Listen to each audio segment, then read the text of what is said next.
So as I mentioned before, the Sons of Liberty organized themselves specifically to organize against the Stamp Act. And all of us learned about the Stamp Act in school, right?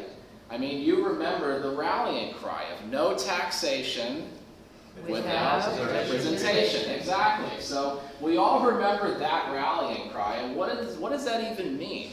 What did it mean to the people that were living here? Well, the Stamp Act was the first act of its kind to be passed by the British Parliament. Here's one of those misconceptions about this particular time in history.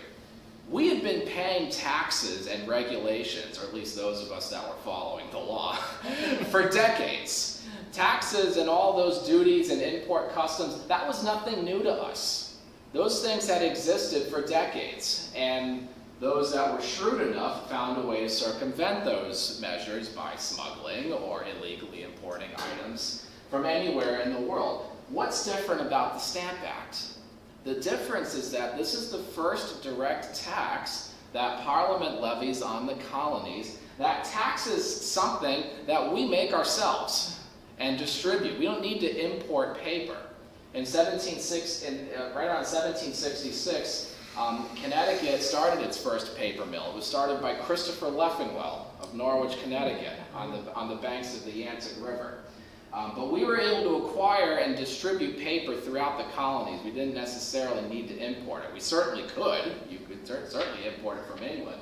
But this was the first act of its kind, and it caused such an uproar throughout the colonies, especially those that were involved in selling or distributing paper of some sort, because it wasn't just documents, it was all things made from paper.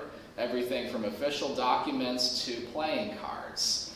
Anything that was made of paper was going to be subject to this. Did you have a question? I thought that act was passed to finance the debts from the French and Indian War. Exactly right, yes. How did it initially a real good reason for it?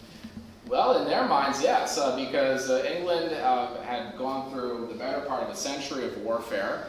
It racked up, like you said, a lot of debt from the 7 Years' War, the French and Indian War, as the North American theater was called, and they needed to raise money to help offset all of these debts.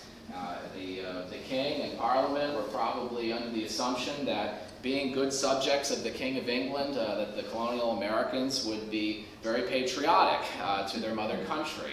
As we were during the French and Indian War. In fact, a number of people involved with the Sons of Liberty were veterans of the French and Indian War.